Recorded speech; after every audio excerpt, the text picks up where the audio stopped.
Du Radbam du mardi 14 janvier, 14 Tevet. Mitzvah positive numéro 242. Il s'agit du commandement qui nous a été enjoint en ce qui concerne le gardien bénévole. On va commencer aujourd'hui par une très belle histoire du Baal Shem Tov en rapport avec la paracha de la semaine.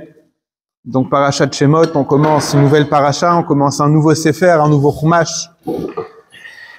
Les noms, Vehe les Shemot Béné Israël, et voici les noms des Béné Israël qui arrivent en Égypte. Et un jour, il y avait une dame qui avait du mal à avoir des enfants. Elle a été mariée pendant longtemps, elle n'avait pas d'enfants. Elle a voyagé jusqu'à Medjibodj pour demander une bracha, une bénédiction au Baal Shem Tov pour avoir un enfant. Le Baal Shem Tov lui a donné une bénédiction, il lui a promis que dans cette année-là même, elle allait avoir un enfant. 9 mois passent, et elle a un petit garçon qui naît. Elle a la joie ad en sof, sans limite. Les mois passent, l'enfant il arrive à 2 ans et on dit ce qu'on appelle vaïgmol ayeled. Et donc on a l'habitude vers 2 ans, avant la coupe de cheveux, il y avait l'habitude d'amener l'enfant chez le rabbi pour que le rabbi le bénisse. Elle fait le voyage jusqu'à Medjibodj, la vie du Baal Shem Tov, elle arrive chez Baal Shem Tov. Et le Baal Shem Tov demande à son Mesharet, le Mesharet c'est le secrétaire, celui qui on va dire pas une sorte de majordome, mais celui qui est très très proche du rabbi, qui lui rend tous les services fossiles et profanes. Et il dit au Mesharet, donne-moi le bébé. Le Mesharet, il prend le bébé de la dame et il donne dans les bras du Baal Shem Tov. Le Baal Shem Tov enlace le bébé, l'enfant, il lui fait un grand bisou et il lui dit c'est bon, tu peux lui rendre. Elle était très contente que le Baal Shem Tov touche son enfant. Je fais une parenthèse, le Hayom Yom d'aujourd'hui, au jour le jour, c'est justement le Shpoler Zeideh, on l'appelait le grand-père de la ville de Shpoli. On dit que c'était un juif qui était très très chaleureux, il avait beaucoup de vitalité, très enflammé. Et un jour, il est parti chez l'Admour HaZaken, à Liadi, il a dit, quand j'avais 3 ans, le Baal Shem Tov m'a mis sa main sur mon cœur, sa main Kadosh, Yado Akdosha sur mon cœur, et depuis ce jour-là, j'ai la chaleur en moi. C'est une petite parenthèse, c'est justement lié à Yom Yom d'aujourd'hui. Elle est contente que son fils a été béni par le Baal Shem Tov. Elle repart chez elle. Et quand elle arrive chez elle, catastrophe, l'enfant meurt soudainement. Elle retourne chez le rabbi en pleurant et en accusant, qu'est-ce que vous avez fait à mon fils? Vous l'avez tué, vous l'avez tué. Elle est complètement hors d'elle. Et le Baal Shem Tov attend qu'elle se calme. La boucha dans le frigo. Ouais. Le Baal Shem Tov attend qu'elle se calme et elle lui dit, je vais vous raconter une histoire.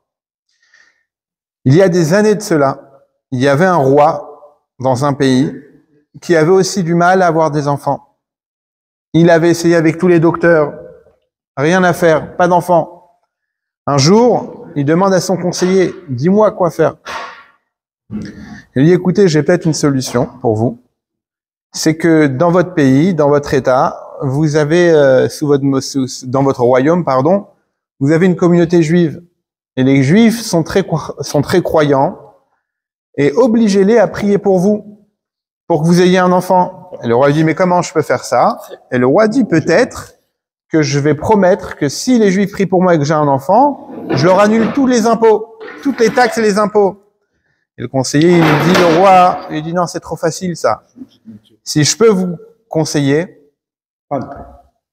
dites aux Juifs que si, dans l'année, vous n'avez pas d'enfants, à ce moment-là, vous allez tous les expulser. Et comme ça, ils n'auront pas le choix de prier pour vous.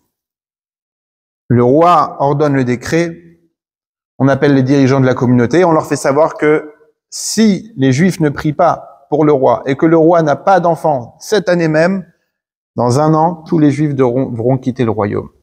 Et c'est une catastrophe pour les Juifs. Et les chefs de la communauté décrètent, comme on faisait à cette époque-là, de jeûner le lundi et le jeudi, afin d'invoquer Dieu, de pleurer à Dieu, que Dieu leur vienne en aide. Et dans le ciel, les tfilotes, les prières de cette communauté juive, ils ont fait du bruit. Et ils ont vu que la communauté, elle était effectivement en danger. Et qu'est-ce qu'ils ont dit? Dans le ciel, il y a une neshama, une âme, qui s'est portée volontaire. Elle dit, moi, je suis prêt à redescendre dans ce monde-là, habillé dans le bébé du roi, pour sauver les enfants juifs, pour sauver, la communauté juive. Comme ça, c'est décidé, et dans l'année même, la reine tombe enceinte. Les Juifs sont soulagés, bien sûr, ils gagnent en respect, et cet enfant-là grandit. Et cet enfant-là, bien sûr, il a une âme spéciale, une âme qui est redescendue exprès. Et il apprend tout très vite. Il a des capacités intellectuelles hors normes. Tout ce que le roi veut lui apprendre, son père lui apprend, il apprend tout. À un moment, son père lui dit, écoute, l'enfant grandit, lui dit, je t'ai déjà tout appris. Je vais t'apprendre maintenant des choses que moi, que je connais pas, donc je vais t'amener chez le curé. Et le curé, lui, il va t'apprendre des choses, il va t'apprendre une autre, de la croyance, il va t'apprendre une autre philosophie du monde. Il dit ok, et il l'amène chez un curé, chez le curé du royaume, et le curé dit, je suis prêt à lui enseigner tous les jours, mais par contre, j'ai une condition, c'est que 2 heures par jour, de telle heure à telle heure, fin de matinée, pendant 2 heures, je m'enferme dans une pièce, je me déconnecte de ce monde-là, je me connecte dans un autre monde, et pendant cette heure-ci, il est interdit à qui que ce soit de me déranger, de pénétrer dans ma chambre. Le roi accepte, l'enfant est mis au courant, et il commence à étudier. Et très vite, l'enfant, il découvre, et il lui apprend plein de choses. Mais l'enfant, il est assoiffé de connaissances, et il se dit, mais qu'est-ce qu'il fait pendant ces 2 heures-là? Et malgré que c'était interdit, le jour vient, où rien ne peut arrêter la curiosité d'un enfant. Il décide de trafiquer la clé, et il rentre dans la pièce où le curé s'isolait. Il rentre dans cette pièce-là, et qu'est-ce qu'il découvre à ce moment-là? Il voit le curé assis sur une table, avec le talit et des tefilines. L'enfant sait pas ce que c'est. Et le curé, il voit ça, le curé entre guillemets maintenant, il voit ça, et il a très très peur. Et il lui dit, pourquoi t'as fait ça? Et il lui dit, je veux tout savoir, vous m'avez appris, vous êtes quelqu'un de sage. Qu'est-ce que vous faites? C'est quoi ce que vous avez sur la tête? Et il lui dit, je vais te dire, mais par contre, tu dois me promettre de ne rien révéler à personne de ce que tu as vu. Et il lui dit, voilà, je suis un juif d'un certain âge, et qu'en fait, pendant ces 2 heures-là, il s'isolait pour prier et pour étudier. Et il lui dit, mais puisque tu m'as découvert, donc je vais t'enseigner aussi la Torah. Il commence à lui enseigner la Torah, et il découvre la beauté de la Torah, de l'étude de la Torah. Et il lui dit, mais pourquoi vous vous cachez? Pourquoi vous trompez les gens? Pourquoi vous vous faites passer pour un curé alors que vous êtes un juif? Il lui dit, écoute, c'est très compliqué à expliquer. Moi, aujourd'hui, j'ai un âge avancé. Je peux plus dévoiler mon identité. Mais comme je vis, c'est la manière qui a été décidée que je dois vivre comme ça. Et le temps avance, il commence à lui enseigner. Et l'enfant dit, au bout d'un moment, il grandit, l'enfant devient un adolescent, il dit, maintenant que je connais tout, j'ai envie de moi aussi de me convertir au judaïsme. Il lui dit, mais ton père ne permettra jamais que tu te convertisses au judaïsme. Et il le repousse. Et l'enfant, il veut de jour en jour, son envie de se convertir, elle grandit. Et il lui dit, mais tu sais très bien que ton père, il t'a attendu tellement longtemps qu'il ne peut pas passer un jour sans que tu n'es pas à sa table, sans qu'il te voit pas, sans qu'il ne discute pas avec toi. Il dit, mais aide-moi à trouver un moyen. Il dit, regarde, j'ai peut-être une idée pour toi. Dis à ton père, le roi, que maintenant tu as acquis un certain âge et tu as envie d'aller visiter les ministres et les provinces du royaume. Mais pour cela, étant donné que ça va demander une grande séparation de son père, du père, donc tu demandes à ton père de t'absenter pendant 1 mois pour l'habituer de ton absence. Il propose le projet au père, le roi il est d'accord. Il prend beaucoup d'argent de poche, il va avec son serviteur du roi, il l'accompagne, et dès qu'il arrive à la limite, il dit au serviteur, retourne au royaume, c'est bon, je sais ce que j'ai à faire. Il traverse le royaume, il arrive dans un autre royaume, et là-bas il rejoint une communauté juive, et il se convertit. Il avait assez d'argent pour vivre, et il passe son temps à étudier. Il termine sa vie, la Neshama, elle remonte. La Neshama, l'âme, elle remonte chez le ciel, et elle arrive devant le tribunal céleste. Et devant le tribunal, on voit que cet homme-là, il est blanc. Il est complètement blanc de fautes. Et c'est la pureté. Il s'est converti, il a étudié, il a prié, il a eu des bonnes actions toute sa vie. Et là vient l'ange accusateur, il dit, on a un problème avec lui. Lequel? Il dit, c'est que pendant 2 ans, c'est vrai qu'aujourd'hui il est juif, c'est vrai qu'il a grandi comme un juif, mais pendant 2 ans, il était allaité par une mère qui n'était pas juive. Et donc ce lait-là, ça attachait un petit peu sa neshama. Alors le tribunal céleste, il a décidé que cet homme-là devait redescendre dans ce monde-là pendant 2 ans, dans une famille juive, comme ça il va se faire allaiter par une mère juive, et comme ça il va rattraper les 2 années manquées. Et c'est le Baal Shem Tov qui raconte ça à la dame. Et lui, l'enfant que tu as eu, c'était cette Neshama-là qui est redescendue pour qu'elle soit allaitée par toi, pour faire le tikkun, pour réparer ce qui manquait à là. Et le Baal Shem dit, qu'est-ce que je peux faire si comme ça a été décidé dans le ciel? Pourquoi je raconte cette histoire-là? Parce que dans la paracha commence avec une crainte. Les Béné Israël, ils arrivent, ils commencent à se multiplier. Le Midrash raconte que les femmes accouchaient par 6. Et Pharaon, il a peur. Il dit à ses conseillers, dites-moi, ils sont en train de devenir plus nombreux que nous. Et si jamais il y a une guerre, on aura un ennemi à l'intérieur. S'ils se mettent contre nous, on est foutus. Qu'est-ce qu'on peut faire? Et donc ses conseillers lui disent, rendez-les esclaves. Et quand ils vont être esclaves, ils vont être obligés de travailler. Le fait qu'ils vont être travaillés, ça va leur enlever le goût de la vie. Et qui dit enlever le goût de la vie, ça va donner, ça va être contre-productif. Ils vont pas vouloir amener des enfants dans ce monde-là. Et comme ça, vous allez non seulement les contrôler, non seulement les épuiser, et non seulement couper la production. Et Paro, il est d'accord, il commence à lancer. Et au bout d'un moment, ces astrologues viennent le voir et lui disent, on a vu dans les étoiles qu'il y a un libérateur qui va naître et qui va libérer les Juifs d'Égypte par l'eau. Qu'est-ce qu'il fait? Il décrète que à partir de maintenant, tous les garçons juifs qui vont naître, faut les noyer dans le Nil. Le même Nil d'aujourd'hui en Égypte. Et il y a 2 femmes, Shifra et Poua, qui en réalité sont Yocheved et Myriam, que eux refusent de faire ces décrets-là, et au contraire, ils font naître les enfants, et ils les cachent. Et Paro les appelle, leur dit, pourquoi vous écoutez pas les ordres? On a donné des ordres ici, et vous écoutez pas. Et ils répondent, qu'est-ce qu'on peut faire? Les femmes juives, elles accouchent trop vite. Elles ont même pas besoin de nous. Le temps qu'on arrive pour les aider, l'enfant, il est déjà né. Et on peut plus rien faire. À ce moment-là, Paro, il leur donne la règle sur tous les Égyptiens. Chaque enfant juif qui naît, faut le prendre, faut le noyer. Et là, vient un homme, Amram. Il se remarie avec sa femme Yocheved parce que justement c'était le fruit le décret de Paro. Ils avaient plus envie d'amener des enfants dans ce monde-là à cause de l'esclavage. Et sa fille, il avait une fille qui s'appelait Myriam. Et il dit, papa, toi t'es pire que les Égyptiens. Parce que Paro, lui, il a fait un décret seulement pour les garçons. Mais toi qui te dis que tu peux amener une fille. Et elle a réussi à convaincre son père, Amram, et il s'est remarié avec la femme avec qui il était marié avant, avec qui il avait divorcé, donc Yocheved. Et là, ils ont un garçon. Ce garçon-là, sa femme, il a écrit Kitov. Elle a vu qu'il était bien. Rachid dit quand Moshe il est né, c'était Moshe, la maison entière, elle s'est remplie de lumière. Elle voit ça, elle dit celui-là, il faut le cacher. Elle construit une sorte de panier en osier. Elle met un peu de ciment à l'intérieur pour que ça puisse flotter. Elle le met à l'intérieur et elle le dépose sur le fleuve. Et elle dit à sa fille Myriam, donc la sœur de Moshe du bébé, alors qu'il a 3 mois, elle l'a caché pendant 3 mois, et au bout de 3 mois, elle se dit, c'est trop dangereux de le garder à la maison, on va le mettre dans l'eau. Et elle dit à sa sœur, regarde-le de loin. Et à ce moment-là commence le point sur lequel on va s'arrêter. Il écrit, Vateret bat Paro lichot salayor. À ce moment-là, la fille de Paro est descendue pour se laver, pour se baigner dans le fleuve.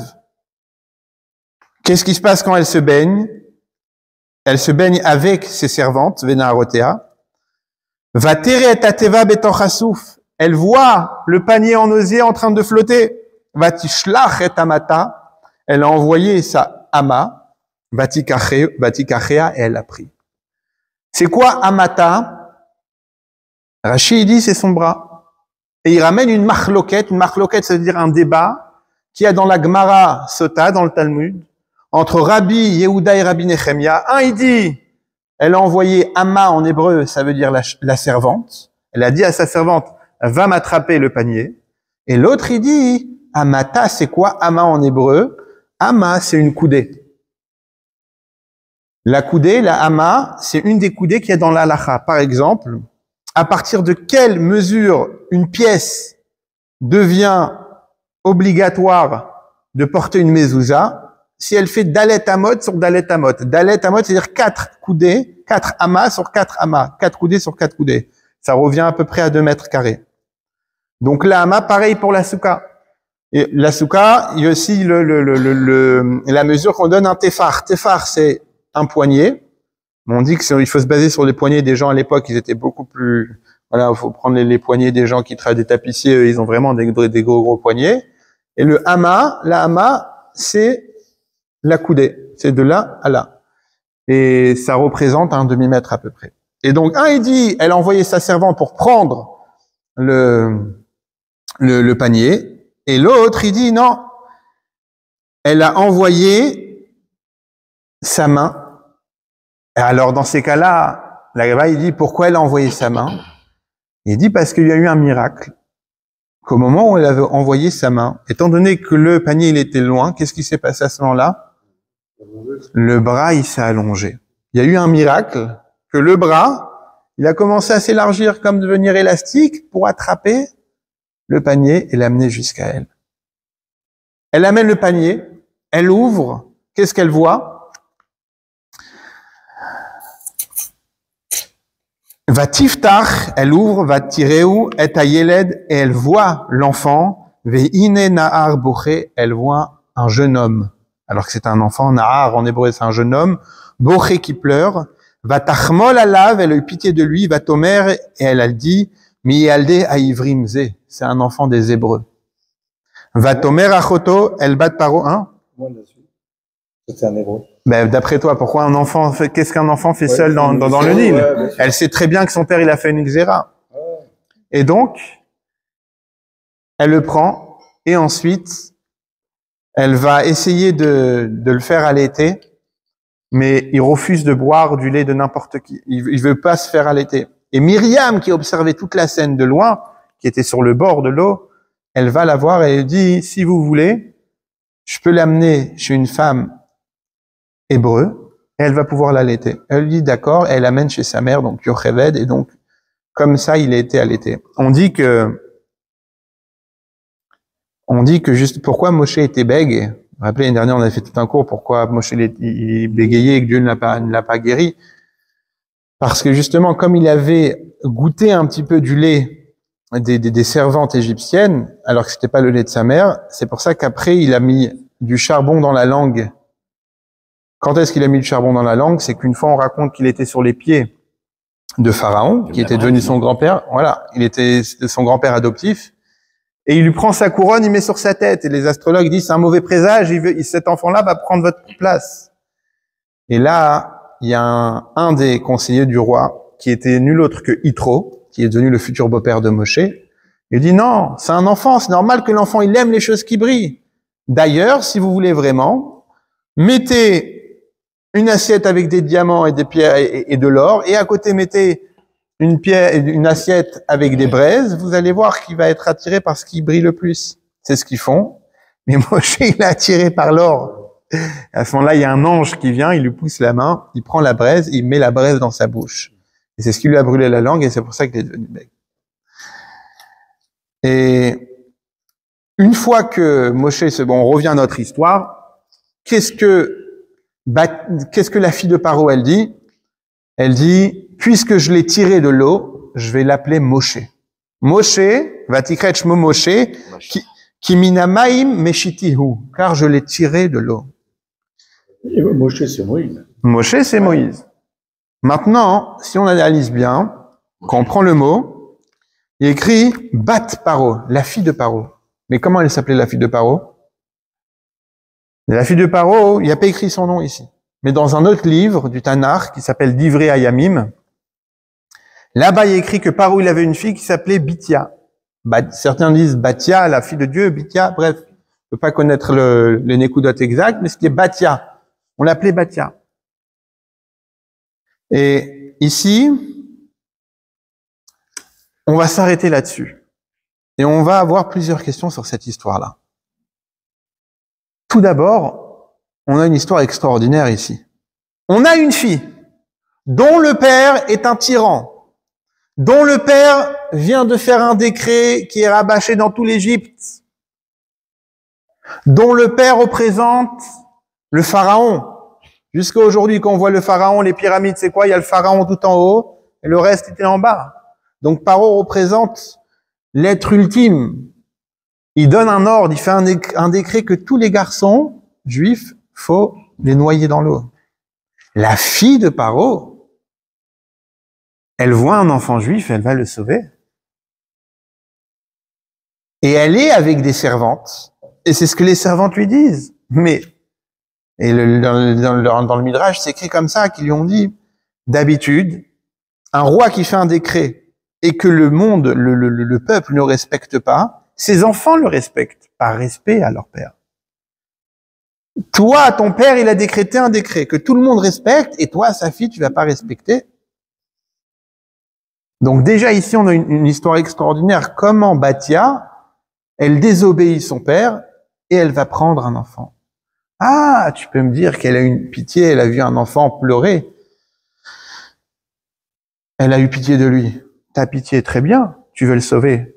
Dis à une de tes servantes de le prendre et de le cacher chez elle. Pourquoi toi, tu vas te mettre en danger et le prendre? Ça déjà, c'est une première question qu'on peut s'interroger sur ce passouk-là, sur ce verset-là, sur cette histoire-là. Après, qu'on regarde le Midrash, qu'est-ce que le Midrash nous dit? Donc la Gemara que j'ai ramenée tout à l'heure, il nous dit ici, il y a deux, un il dit elle a envoyé sa servante, lui dit, l'autre dit Vatishlach et Amata, elle a envoyé sa Hama pour nous dire que quoi? Qu'il y a eu un miracle et que le bras s'est allongé. Et ici, on a encore une autre question qui se pose. Le vrai miracle dans l'histoire, c'est ce qu'on vient de raconter. C'est quoi? C'est que la fille de Paro, la fille du tyran, sauve un enfant juif.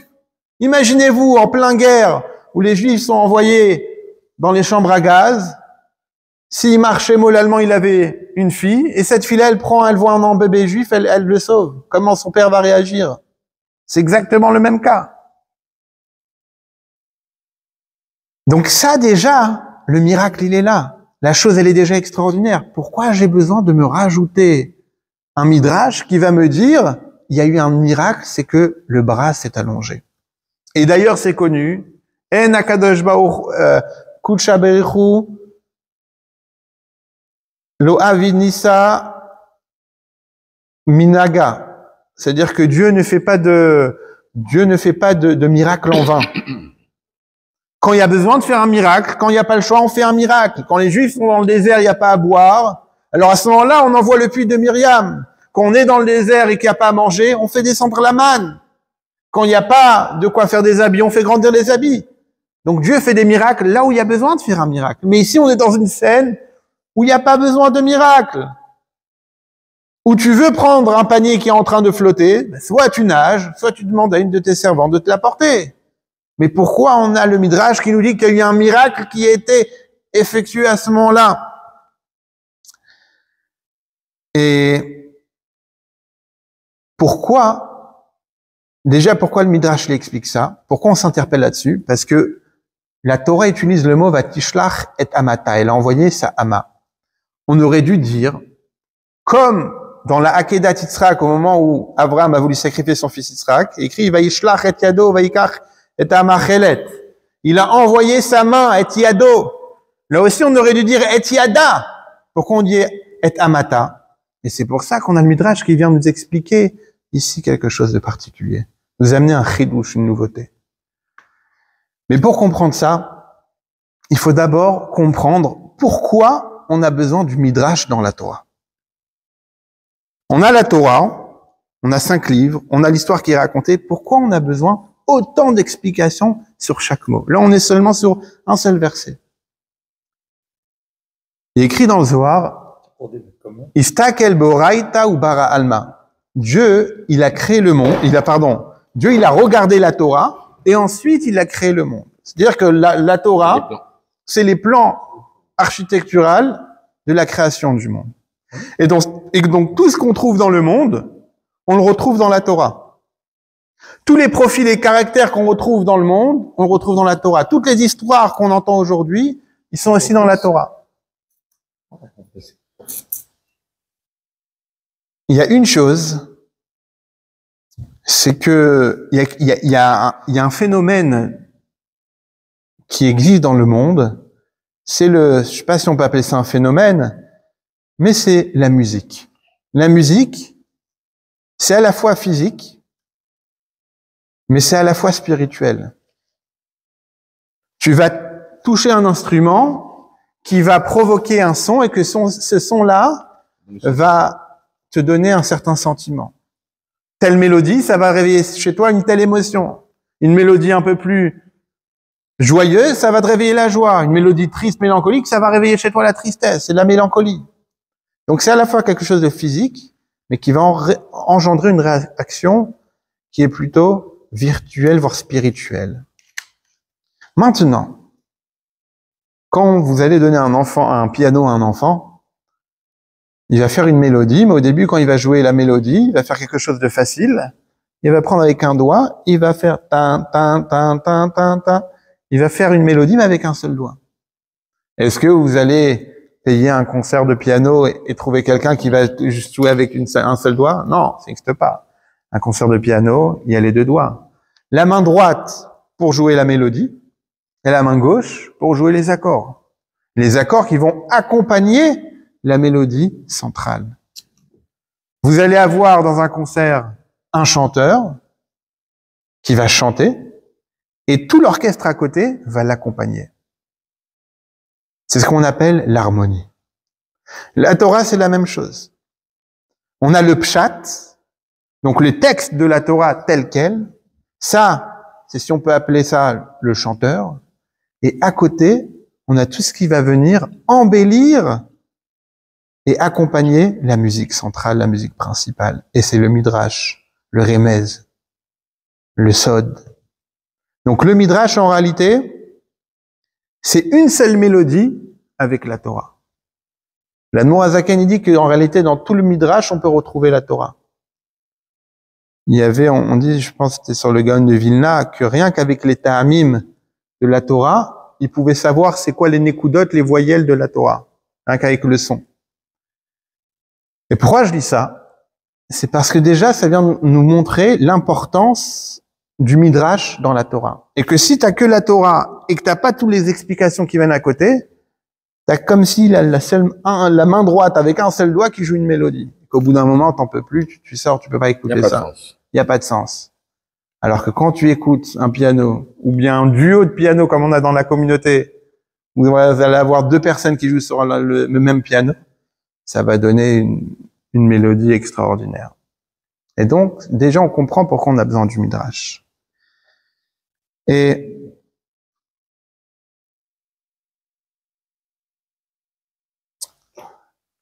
quand on revient à cette histoire-là, on relit un petit peu le texte et on met le midrash avec, on voit Batia qui envoie sa main et que la main s'agrandit. Au lieu de faire 50 cm, elle commence à faire 1 mètre, 1 mètre et demi, 2 mètres, 3 mètres. Vous savez, quand on est dans la piscine, oui, on joue à la balle. Alors des fois, la balle, elle est à côté. On va se projeter pour l'attraper. Dans la piscine, on marche pas, on se projette pour avancer. Donc là aussi, elle envoie sa main et la main s'agrandit. Imaginez-vous, vous êtes dans l'eau, on vous envoie une balle, vous l'attrapez, vous envoyez la main et vous voyez votre bras s'agrandir comme ça. Vous allez avoir peur. C'est-à-dire, qu'est-ce qui m'arrive? Il y a un truc paranormal qui vient d'arriver, là j'ai le bras qui commence à s'allonger, vous allez avoir très très peur. Et pourtant ici, la chose a l'air naturelle. Et le Midrash, il dit ça comme ça. Parce que c'est la fille de Pharaon et qu'elle a le bras long. Je vais dire que le mot bras long vient de cette histoire-là. Ouais. En réalité, il y a Rabbi Bounam de Pshisra, qui était un des élèves du Chosé de Lublin, du voyant de Lublin. Il explique la chose de la manière suivante. La fille de Paro, elle vient en réalité amener une ouverture de toute la suite d'histoire des Juifs en Égypte. Quand la fille de Paro, elle envoie sa main, pourquoi? Pourquoi la fille de Paro, elle va prendre l'enfant? C'est que la fille de Paro, quand on dit va tachmol Allah, elle a eu pitié de lui, c'est-à-dire qu'elle était prête à se mettre en danger, quitte à aller contre la volonté de son père, parce qu'elle a compris que ce que son père il faisait, c'était pas normal, que c'était inhumain. Et donc elle décide d'aller contre son père, mais à ce moment-là, on lui dit, mais tu te mets en danger. Et qu'est-ce qu'elle fait? Elle dit, Batishlach et Amata. Elle envoie sa main, elle dit, c'est pas grave. Moi, je remplis mon devoir, et le bon Dieu, il va faire le reste. D'ailleurs, le Baal HaTurim, j'ai vu ça tout à l'heure, il dit que quand tu prends les mots, va Tered bat Paro, elle est descendue, la fille de Paro, si tu prends les Sofetevot, c'est-à-dire les dernières lettres de ces trois mots, Dalet, Tav, He, ça fait Data. Data, ça veut dire sa religion. Et le Baal HaTurim, il dit qu'en réalité, la fille de Paro, elle s'est convertie au judaïsme. Après ça. Et en réalité, la fille de Paro, elle décide d'aller contre son père, de se mettre en danger, mais peu importe ce qui va se passer après, elle vit la situation au présent en se disant, je suis là, il faut que je devienne acteur, et ce qui va se passer après, ça va être entre les mains de Dieu. Mais elle fait pas cas de ce qui va se passer, elle fait pas cas de ce que les Naharot, ses accompagnantes, lui disent. Elle dit non, il y a un enfant qui a besoin d'être sauvé, je vais le sauver. Et parmi les 10 noms que Moshe il avait, il y a écrit que Moshe il avait 10 noms. Yécoutiel, son père l'appelait, le vrai nom de Moshe c'était Yécoutiel. Il a aussi un nom qui s'appelle Avigdor. S'il y avait Monsieur Damoud, je leur ai parlé de ce nom-là. Et qu'est-ce qui se passe? Quel nom la Torah choisit de l'appeler jusqu'à la fin de toute la Torah? Moshe. Qui est-ce qui lui a donné ce nom-là? Bat Paro, la fille de Paro. C'est-à-dire qu'on l'appelle même pas par le prénom que ses parents lui ont attribué, on l'appelle par le prénom que la fille de Paro lui a attribué. Pourquoi? Qu'est-ce que la Torah veut nous montrer de là? La Torah veut nous montrer par là, comme ça il explique Rabbi Bounem de Pshisra, qu'en réalité, Batia, elle a été exemplaire à ce moment-là, elle s'est dit, peu importe ce qui va m'arriver, aujourd'hui, maintenant, à l'heure actuelle, on a besoin de moi, je dois être acteur et pas spectateur. Elle aurait pu envoyer la balle ou la patate chaude aux autres, elle aurait pu ne pas voir le panier, faire semblant, dire je peux pas, j'ai piscine, et là elle aurait pas menti. Et pourtant elle fait pas ça. Elle décide d'agir. Et qu'est-ce qui se passe à ce moment-là? Elle envoie sa main, et là le bon Dieu lui agrandit le bras. C'est-à-dire que Hachem, il complète son action. Qu'est-ce qu'on dit le soir de Pessah au début de la Haggadah? Bibilou yatsu avotenu mitzrayim. Ou bien Avadim aïnou les paro bemitzrayim. Vayotzienu Hachem Elokeinu beyad chazaka ou vizroa netuya. Comme on dit en arabe tunisien. Beid kowi ou bidroam douda. Oh, c'est marocain ça. Non, c'est tunisien. Comme tu l'as prononcé, c'est marocain. Ah, parce que j'ai un côté marocain. mais en tout cas, ça c'est tunisien. Beyad chazaka ou vizroa netuya. Que Dieu il a libéré avec une main. Dieu nous a libérés d'Égypte. Beyad, avec une main. Chazaka. Chazak, on a expliqué la semaine dernière, ça veut dire quoi? Forte. Wizroa, et un bras, netouya, étendu. Qu'est-ce qu'on voit aussi au moment où Moshe Rabbeinu, il doit faire traverser les peuples juifs? Devant la mer, il est devant la mer, il y a les Égyptiens derrière, il faut faire quelque chose. Qu'est-ce qui se passe? Il étend la main. Qu'est-ce que tu dis? Netet yatra layam, étends ton bras sur la mer.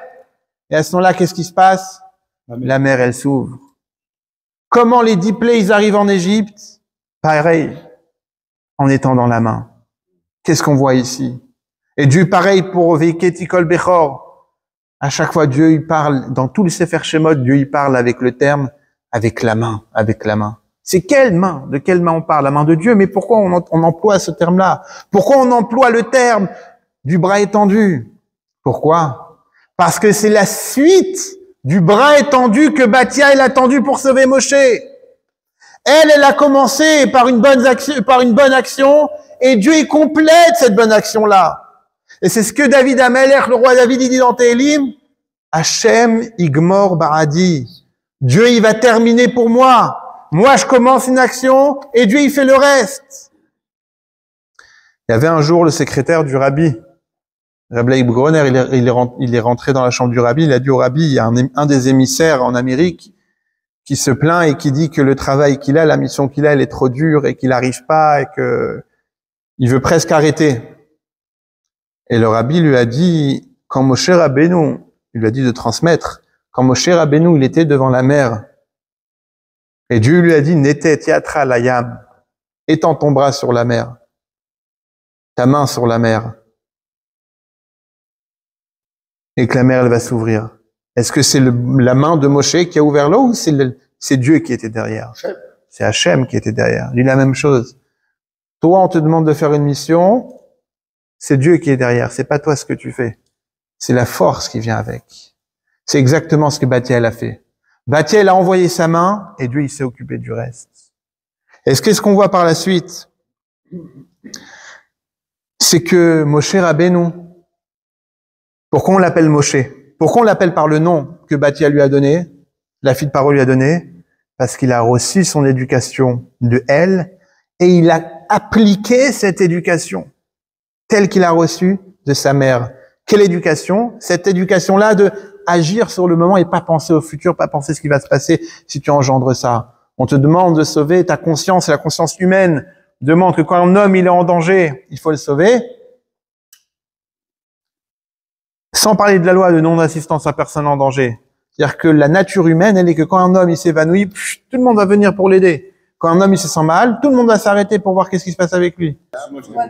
On est en train de dire, non mais c'est intéressant, Eux, ils ont un genre de scanner. que Moshe Rabbeinu, il a appliqué l'éducation de sa mère. Où est-ce qu'on voit ça? Dans les psukim, les versets qui suivent juste après cette histoire-là. Après que Myriam lui propose de l'amener chez sa mère pour l'allaiter, il écrit va igdal la yeled va tevi ou les va tfaro il a les veines va tikrashmo Moshe va tomer kiminam bajim meshitiu. C'est-à-dire que Moshe il a grandi chez sa mère, puis ensuite une fois qu'il a terminé, qu'il a sevré, elle l'a amené de retour chez la fille de Paro. Et là, à ce moment-là, va tikrashmo Moshe, elle a appelé Moshe kiminamai meshitiu. À partir de là, on l'appelle que Moshe. Moshe, c'est là quoi? Hors de l'eau, c'est ça? Kiminamai meshitiu, car je l'ai retiré de l'eau. Je l'ai sorti de l'eau. Et le passouk juste après. Vayehi bayamim haem, et ce fut ces jours-là. Vayigdal Moshe, Moshe grandit, vayetzi alechav, il sort vers ses frères, vayar besivlotam, il voit leur labeur, comment ils travaillent dur. Vayar ish mitri make ish ivri, il voit à ce moment-là un soldat, un policier, un homme égyptien, qui était en réalité un policier égyptien, maqué. Excuse-moi, il dit, il voit ses frères, il savait qu'il était juif, Moshe? Bien sûr. Bah oui, puisqu'il a grandi en fait chez sa mère. Oui, sa mère, mais... Alors on va arriver à la question que tu veux poser. Comment ça se fait que lui, il travaillait pas comme ses frères? Oui. Vayar ish mitri make ish ivri, voit un Égyptien frapper un Hébreu, Me'echav de ses frères. Va ifen ko vacho, il tourne à droite, il tourne à gauche, il voit que personne ne le regarde. Va yar kianish, il voit que aucun homme n'est présent.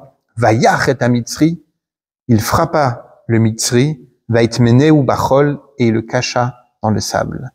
Va yar et mitzri, il frappa le mitzri. Qu'est-ce qu'il dit Rashi? Il a dit le shem ameforash, il a dit le nom caché de Dieu, et comme ça il l'a tué sans le toucher.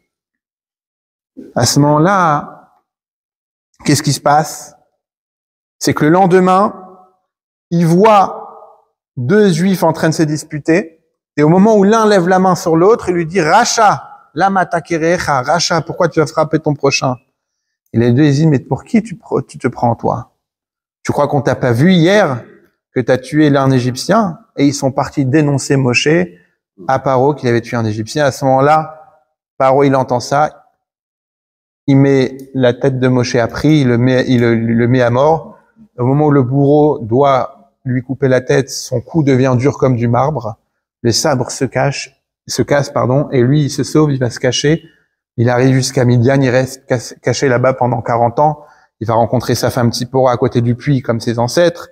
Il va habiter chez Yitro, il va être berger. Et puis ensuite, après 40 ans, il va voir le buisson ardent, où Dieu lui dit, retire tes chaussures. Et là, Dieu lui annonce qu'il doit retourner en Égypte, sauver ses frères. Mais arrêtons-nous juste avant. Juste après cette anecdote que l'adoption par la fille de Paro, on nous raconte cette histoire que Moshe Rabbeinu, il voit un Égyptien faire du mal à un Juif. Rashi raconte toute l'histoire qui s'était passée, c'est que cet homme-là, l'Égyptien, profitait que l'Hébreu allait travailler, et comme ça, il allait embêter sa femme. Et un matin, il s'est aperçu que l'Hébreu s'en était aperçu, donc il a voulu le tuer pour pas qu'il le dénonce. Et c'est à ce moment-là que Moshe il est intervenu. Mais à ce moment-là, qu'est-ce qui se passe avec Moshe Rabbeinu? Et là, ça va répondre à ta question. Pourquoi Moshe Rabbeinu, il travaille pas? Alors que les autres, ils travaillent. C'est un juif comme les autres. Il doit être soumis à l'esclavage. Il travaille pas. Pourquoi? Parce que juste, il est protégé par la fille, et il est protégé par Paro lui-même. Parce que c'est le petit-fils adoptif de Paro. Et à ce moment-là, qu'est-ce qui se passe? Au moment où il voit la situation où il est obligé d'intervenir et de se débarrasser, de neutraliser l'Égyptien, le Mitzri. À ce moment-là, il a deux raisonnements qui s'offrent à lui, qui s'ouvrent à lui. Il peut se dire, soyons diplomates. J'interviens pas maintenant. Comme ça, dans quelques années, c'est moi qui va hériter du trône de Paro. Et à ce moment-là, je vais pouvoir être beaucoup plus utile pour mes frères juifs. Je vais pouvoir les libérer. Or, Moshe Rabbeinu ne réfléchit pas comme ça. Le raisonnement, il a lieu d'être. Il a lieu d'être. C'est pas carriériste. Il peut être carriériste. Il dit, là, je vais sauver un seul juif, mais dans quelques années, je vais sauver 600 000 juifs. Il aurait pu le réfléchir comme ça. Sauf qu'il s'appelle Moshe. Et c'est le fils de Bathia. Il a été élevé par Bathia, par Paro. Elle, comment elle a réagi? Est-ce qu'elle a pensé à ce qui va se passer plus tard? Ou est-ce qu'elle a agi sur le moment? Elle a agi sur le moment. Elle dit, maintenant, il faut sauver, maintenant, je sauve. Et Moshe, la Torah nous raconte cette histoire-là juste après pour nous dire que quoi? Que Moshe Rabbeinu, il a eu cette éducation-là. Il aurait pu penser comme un carriériste et se dire, mais j'ai en sauvé 600 000. Non. Il agit sur le moment, il dit, peu importe ce qui va se passer. Maintenant, je dois agir. J'agis maintenant. Et il a, entre guillemets, foutu toute sa carrière pour sauver un homme. Alors qu'il aurait pu en sauver 600 000. Et qu'est-ce qui se passe, au final? Il a fait les deux. Il a sauvé, au moment même, ces juifs-là. Et il est revenu 40 ans après, et il a libéré 600 000 juifs, et c'est devenu Moshe Rabbeinu. Pourquoi? C'est exactement ce que Rabbi Moudam de Israël, il explique ce midrash-là qui nous dit qu'il y a eu un miracle. Pour nous dire qu'au moment où tu rencontres des difficultés, si toi tu te dis, moi j'envoie maman, je fais ce qu'il faut faire, et Hachem Igmor Badi, Dieu il va terminer ce qu'il a à faire, à ce moment-là, Dieu il t'aide. Toi tu fais ce que tu dois faire, et le reste il va venir. Et ça change toute notre manière de voir et de vivre dans ce monde-là, et de rencontrer les difficultés. Quand tu rencontres une difficulté, tu peux dire, c'est pas grave ce qui se passe autour de moi, comme ces gens-là. Ils vont se dire, ils t'ont vu par terre, ils vont dire, bon, il y a d'autres personnes qui vont s'en occuper. Alors que non. Fallait intervenir. Comme le rabbi l'avait dit à Lord Jonathan Sachs, le grand rabbin, la vache Shalom, le grand rabbin d'Angleterre. C'était un étudiant à l'université. Et le rabbi lui a dit, tu dois pas être spectateur, tu dois être acteur. C'est toi qui crée la situation. Tu dois pas laisser la situation te contrôler. C'est toi qui dois contrôler la situation. Et il lui a dit que cette phrase-là, ça lui a changé la vie. C'était pas un Chabad. Il est devenu grand rabbin d'Angleterre. Il a fait énormément pour les Juifs d'Angleterre et pas seulement. Il a des très belles explications sur la Torah. Et il a décidé d'être acteur. L'histoire de la main de Paro, de la fille de Paro, que n'importe quel enfant de Talmud Torah connaît, n'importe quel enfant connaît, elle vient nous apprendre que quand tu es devant une situation, peu importe ce qui va se passer, si tu dois agir parce qu'il faut agir, fais ce que tu dois faire, et le bon Dieu, lui, de son côté, il terminera, il fera